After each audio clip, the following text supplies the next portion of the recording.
सभी को मेरा नमस्कार।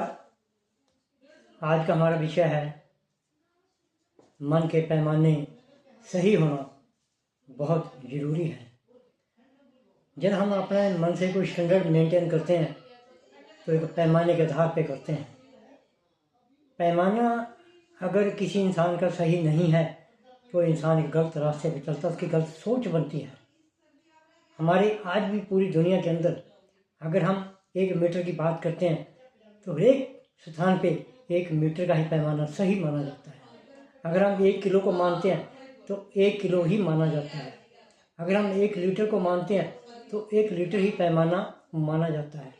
ऐसे ही नैतिकता के आधार पर हर इंसान का एक पैमाना होता है, जिस पैमाने के आधार पर एक ज़िंदगी आगे बढ़ती है। अगर मन की सोच की बात करें, जिसके मन के पैमाने सही हैं वो इंसान हमेशा आगे बढ़ते हैं। जिनके मन के पैमाने सही नहीं होते वो हमेशा गलत रास्ते पे चलते हैं। अगर हम पुराने ज़माने की बात करें, जिन लोगों ने एक धर्म के ऊपर, एक जातियों के ऊपर, एक संस्कृति के ऊपर, एक संस्कारों के ऊपर आके उन्होंने अपने पैमाने बदल के हालातों को बदला और हमले किए और जुल्म किए, वो उनके पैमाने सही नहीं थे, उनके पैमाने गलत थे, उनकी गलत धारणा थी। उन्होंने हमारे हालात बिगाड़े और हमारे पैमाने को ख़राब किया।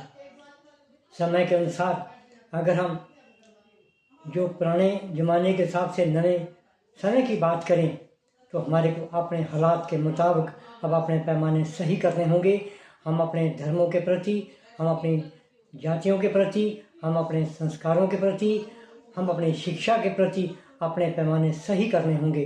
क्योंकि आज भी हम शिक्षा की बात करें, हमारा शिक्षा के प्रति पैमाना सही नहीं है, क्योंकि हम ज़्यादा अंग्रेजी पे ज़्यादा प्रभाव डालते हैं, जो हमारे संस्कृति को भी बिगाड़ रही है और हमारे जो संस्कृति और हमारा पहनावा उसको भी हम एक विदेशी मान के चल रहे हैं, जो हमारा पैमाना सही नहीं है।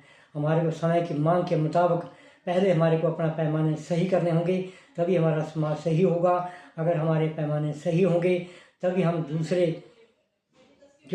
दूसरे देशों के लोग हैं उनका मुकाबला हम तब कर सकते हैं जब हमारे पैमाने सही होंगे।